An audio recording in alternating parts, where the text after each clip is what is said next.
and welcome to Style Syndicate. I'm your host, Lindwas Tole, and this is what you can expect from this week's episode.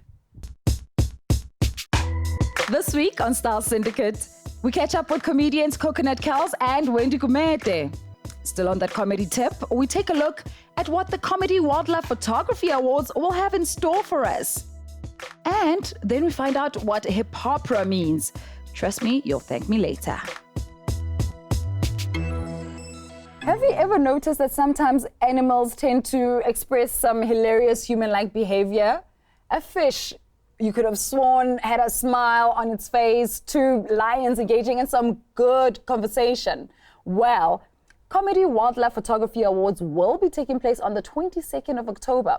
Photographers from all across the globe will be showing off hilarious pictures of animals taken in the wild. But of course, there is a bigger purpose. It's a cool way of raising awareness about wildlife conservation.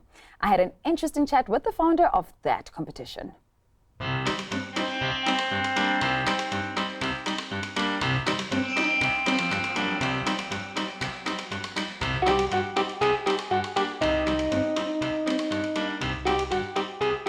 When I first learned about these awards and I saw the pictures and I thought, this is such a brilliant idea. Tell me more about them and why you decided to have these awards.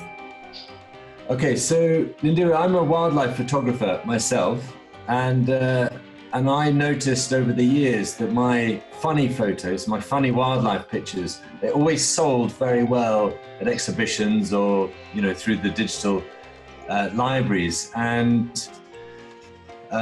so I thought, when was it? 2015. I thought, well, why don't we use that as a mechanism by which I can attract attention to conservation messages? And I think basically because, I live here in Tanzania, so obviously conservation is a really big issue. And a lot of the conservation messaging is negative, which it has to be, obviously. But it's a lot of photos of slaughtered elephants, slaughtered rhinos, overgrazing, deforestation. I mean, it's miserable. And so I thought, well, funny animals is, well, basically it's just funny, isn't it? And so it attracts people's attention. And I think that's the point. We're attracting attention by sort of by having these awards, by publishing lots of funny animal pictures. And in our own little way, we're trying to get a little story of conservation, trying to get people, talking about conservation through these, these pictures, basically, and through a positive message.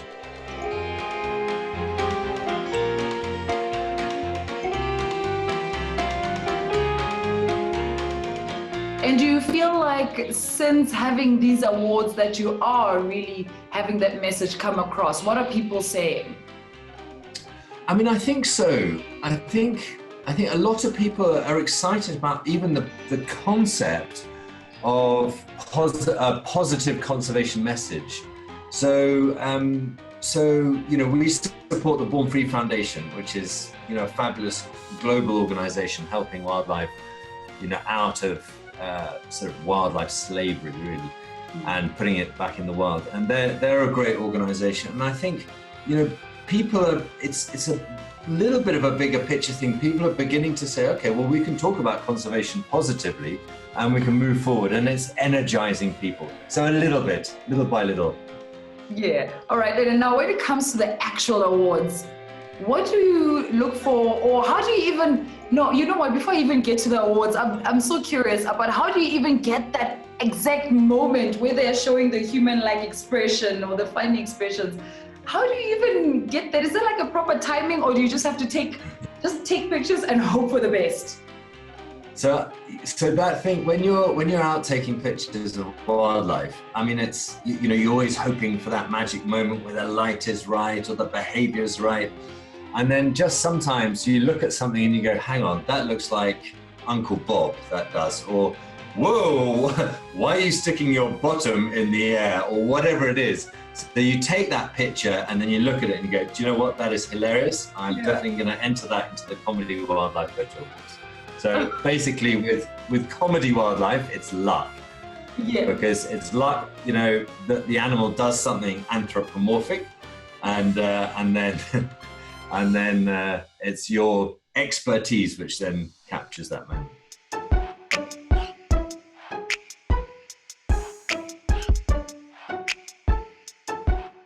And surely you must get a lot of people entering these awards. I mean, how do you even select from all those people? Well, do you know, it's funny because as a wildlife photographer, I'll go out on a shoot, maybe for 10 days or something, or safari. And quite often you come back with absolutely no funny pictures. So you'd have pictures that you could enter into, you know, a wildlife photography competition.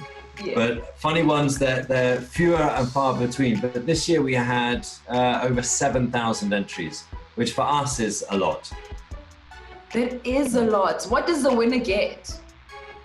So the very lucky winner, he gets a 1 week safari, a photo safari in Kenya, and a beautiful trophy, and a camera. In fact, it's endless.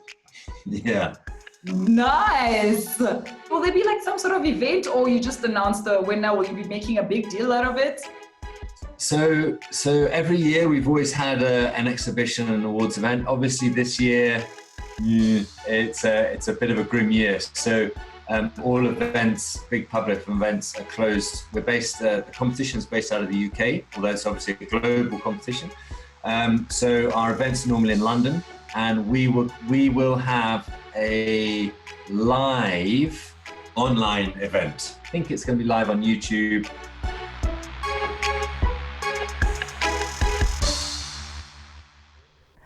The award ceremony will be followed by a virtual photo exhibition. Check out their website for more information on that, and if you want to view all their work of art. After the break, we take a look at how social media has shaped comedy.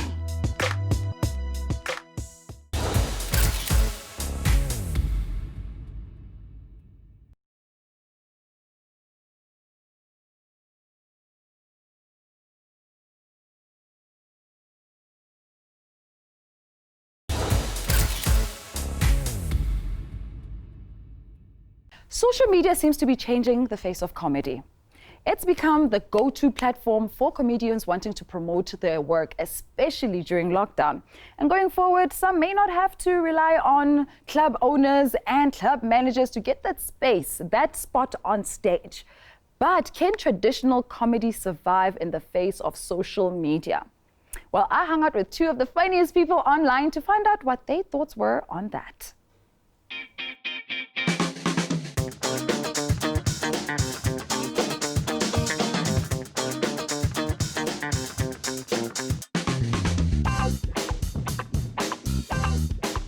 Ladies, thank you for joining me. I'm really excited to have both of you on at the same time. Let me start with you, Wendy.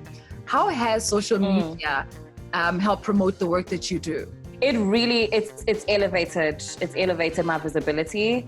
When I started out, I started on YouTube because I felt like that's where you needed to be to make content, you know, but it didn't really take off. And I think that's because, like, I don't know who inspired you when Lesego, but for me, I used to watch a lot of skit work by American content creators, and that's the platform that they used. So I thought that to thrive, that's the platform I need to use. But it was so hard to kind of channel traffic to the YouTube kind of space. So it's when I started doing shorter versions of my comedy and putting it on Instagram and Twitter and Facebook that it really started taking off. And I think the thing about social media is that it's so easy to share your work. Like, all I have to do is retweet it. It's such a passive thing to do. Like, you just retweet it and all of a sudden your 20K followers are seeing my work, and then they retweet it, and then it expands into something that you didn't think that it would be. What about you, Lesego?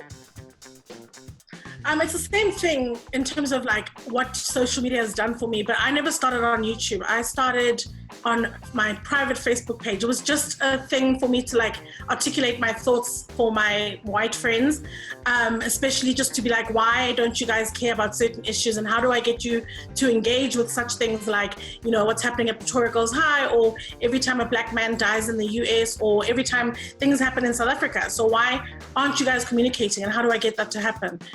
So I used to kind of type, you know, long rants on Facebook with statuses, and every single time I did, people would tell me, I mean, we'd engage with you if you were just a little bit less aggressive. Like if you just relaxed the anger. So I was like, okay, how do I translate this anger that I feel to be more palatable and to be like lighter? And then that's why I started doing the videos. Okay, cut. How do we get it to move? It's very stiff and it's beautiful. It's beautiful, but I just want more movement. Can I touch it? Oh, how's it dry and greasy at the same time? Thanks. Did you guys expect your videos to blow up this much?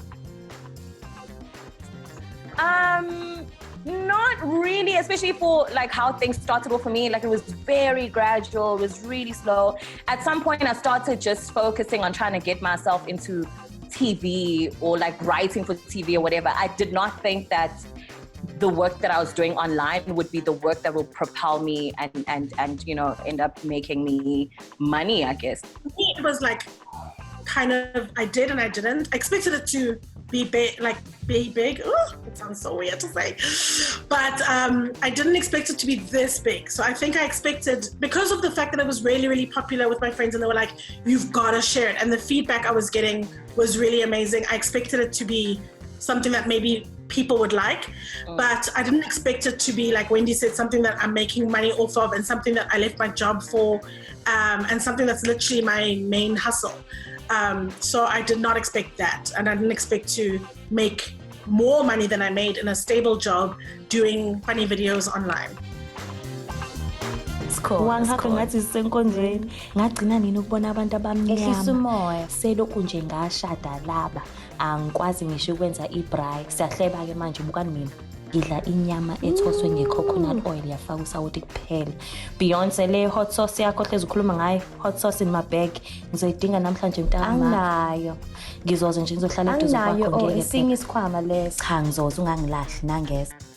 Do you think that traditional comedy is under threat in the face of social media?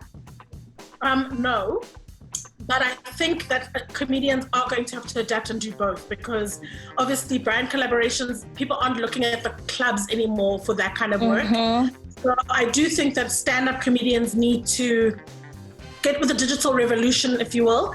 But I love going to the clubs myself. My favorite thing is to go to comedy clubs. So I don't think there's ever going to be not a need, because people like sitting with other people and laughing together. I totally agree with everything that Ulisika just said. I think what social media has done is that it's introduced just a new platform. It's a new medium for comedy. I don't think it's a threat. I just think that it's joining the, you know, the TV world, the radio world, the stand-up world. What social media has actually, what I really love about it is that it has exposed us to other funny people who are just like at home doing random stuff. First of all, can you guys edit the fire to be on in the background? Yeah, you know, like how they stand around the barrels to keep warm. Kind of want that aesthetic in action. So I know that it's been very tough in this world right now, what with all the protests and the looting. Ugh, yikes. Anyway, that's why I've decided to create a charity during lockdown. Can you believe it? I can't enjoy all of this by myself.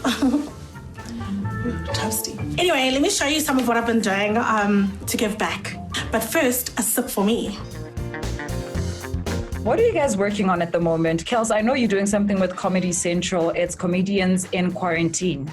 Yeah, a couple of comedians. I think it's me, Elsa Majimbo, David Gao, Skalk Bezadenhout, Barry Hilton. We make these videos of kind of what is happening in quarantine, obviously in a comedic way.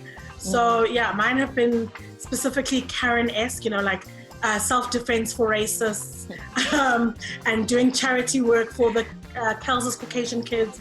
And what about you, Wendy? What are you working on? So I'm currently on ISBAI at the moment, and that takes a lot of my time and my energy.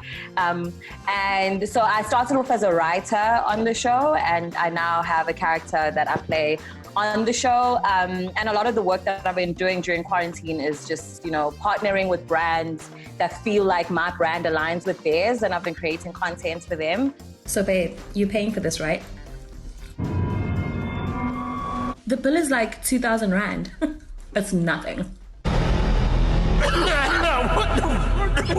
Why are you panicking? You brought your card, right? Right?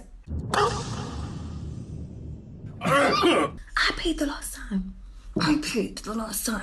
Universe, I hope you're listening. Those two must collaborate soon. Thanks.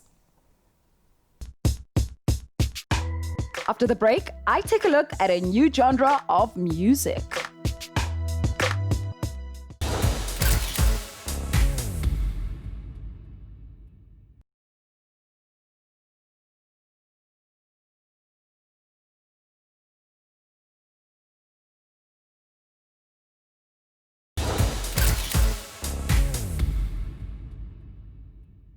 Let's take a look at what else has been happening in the world of entertainment.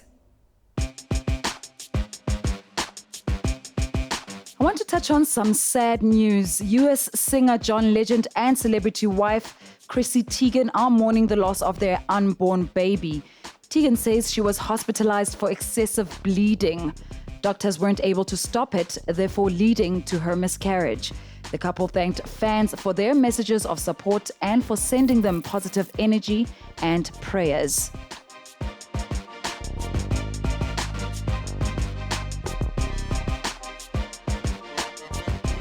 And local rapper Nasty C seems to be having the best year possible.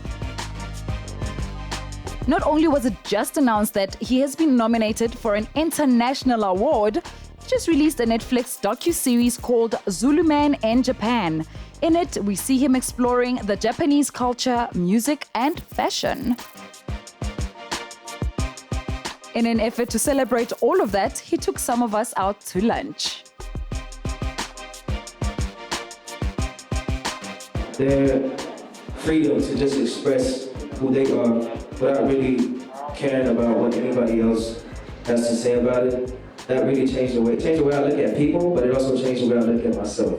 You know what I mean? My whole outlook about my artistry, whether it's the image, the sound, or all that stuff. It's just like, I'm just gonna express myself. You take it, take it. If you don't,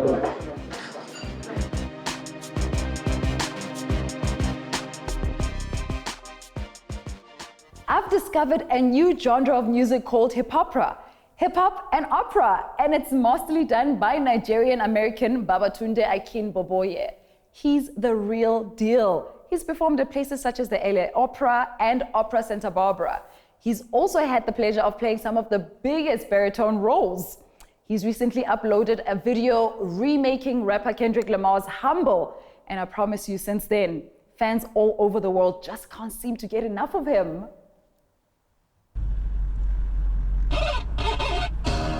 Nobody pray for me. It been a day for me. Yeah, yeah. Largo al bottom della città largo. La la la la la la la la la. Presto mi pega che la mangia presto. La la la la la la la la la. Che bel vivere. How did you come up with this hip-opera genre? I know you made it up. It's your own genre. That must feel good. Well, I get that question a lot, how I came up with the idea, but honestly, it from my first day in opera, I kind of heard it through a hip hop lens. It's probably because I wasn't, so I didn't grow up in classical music. Honestly, no one in my family is really a musician. Well, any more of a musician than any Nigerian. So, we're all musical. And so when I got to by the time I got to classical music, which I was 16 the first time I heard anything, it was a choir in high school in real life. I'd been listening to nothing but hip hop up to that point. And I mean nothing but hip hop. I didn't even really listen to R&B, just hip hop. I loved it. I listened to it nonstop. And so when I came across there was choral singing the first time. It was this choir in high school. I was completely blown away. And that's all I wanted to do. But every time I heard the music, there was always a beat in the back of my head. And so when I got all the way into opera, my very first role my first aria I sang, the name of the role was Bartolo in The Marriage of Figaro. And the first aria I sing, I have this patter section where it's written, and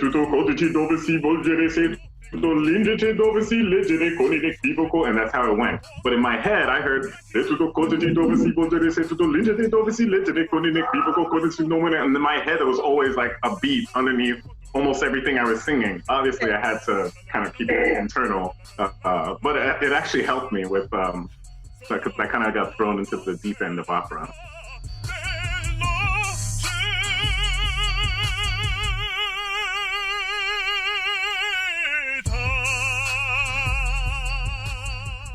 When people, the hardcore opera fans, when they hear your type of music in this genre, what kind of reaction do you get?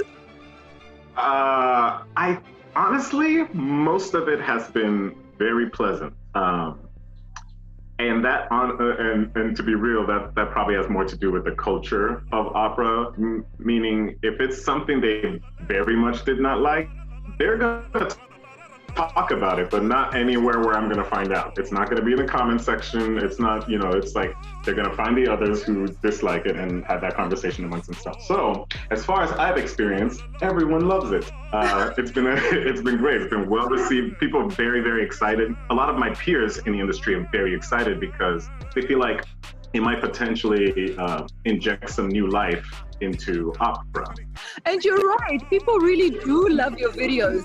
I mean, the first video that you put up with, you were remixing Kendrick's Humble. That received a lot of views. I mean, it went viral.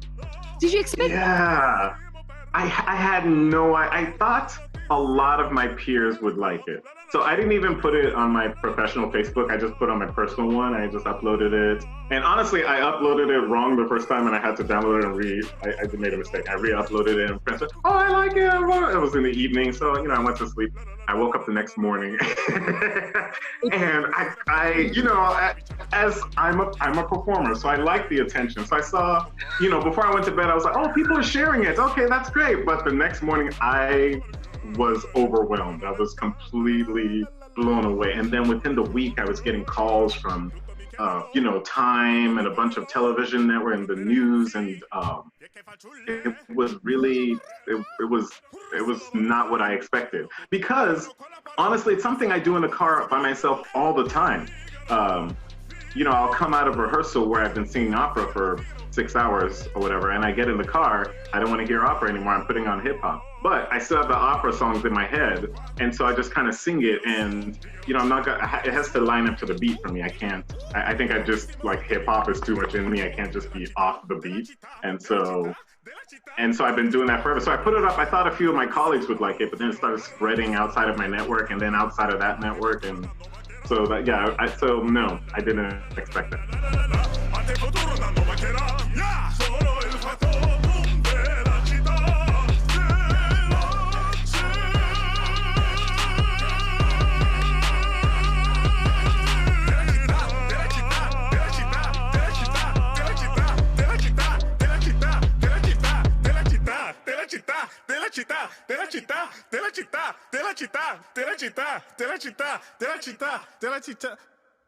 All right, it is time for me to go now, but before I do, don't forget that we are on social media. On Instagram, it is @StarSyndicate_SA. On Twitter, it's @StarSyndicate_. I'll see you again next time. Thank you for spending this time with me, and do take care.